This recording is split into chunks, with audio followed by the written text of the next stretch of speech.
उनकी उँगलियों में वो ताकत तो नहीं थी, फिर भी माचिस की तीली से चूल्हे को जलाना, फिर कांपते हाथों से एक भारी बर्तन को उठाकर चूल्हे पे चढ़ाना, कच्ची घानी के तिल के तेल को उसमें डालकर अग्निदेव को नमन करते जाना, पास पड़े कोयले से राम राम जी लिखकर धीरे धीरे गरम तेल में पानी का छींटा लगाना, जैसे हमें यह समझाना कि ज़िंदगी में अगर दुख आ भी गया तो थोड़ा सब्र रखना, पानी के बुलबुले की तरह निकल जाएगा।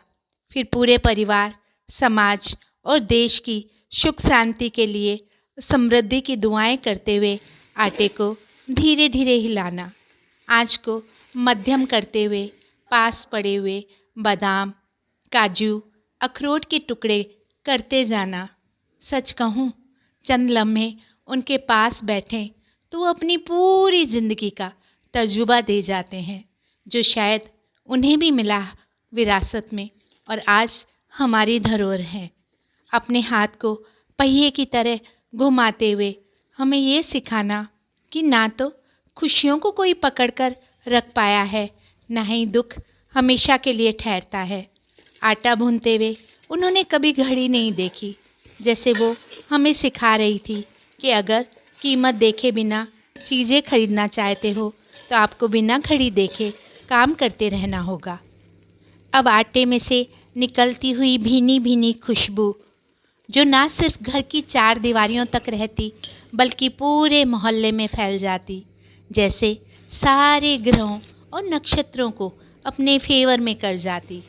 अब गुड़ की चाशनी बनाते हुए हिलाती, जैसे हमें ये बताती कि जीवन भी एक चाशनी के तारों जैसे हैं, जिसे न ज़्यादा कभी कसना और न ही ढीला करना। फिर तैयार आटे से चम्मच में ये कहते हुए हिस्से कर जाना, ये बाबू का है, ये माया का, ये राजू का है, ये रानी का, ये बबली का है, ये नीतू का। फिर से अपने बच्चों के लिए ढेरों दुआएं मांगते हुए आटे को एक साथ कर जाना।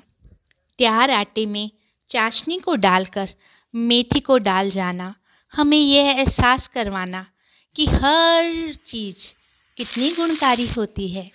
जो कह दिया वो शब्द थे, जो कह नहीं सकी वो अनुभूति थी, जो कहना है वो शायद जता नहीं सके। ये वो एहसास है जो याद करते रहें तो और मजबूत हो जाते हैं। यह है कहानी हम सबकी, दादियों की, नानियों की, सासू माँ की और माँ की, जो हम सबके जीवन की पूंजी हैं। ये कहानी है हमारे घर के सभी बड़े बुजुर्गों की, तभी तो उन्होंने हर मायूसी के लम्हों में हमें इतने हौसले दिए कि हम अपने कागज़ की कश्ती से समंदर में उतर आए हैं।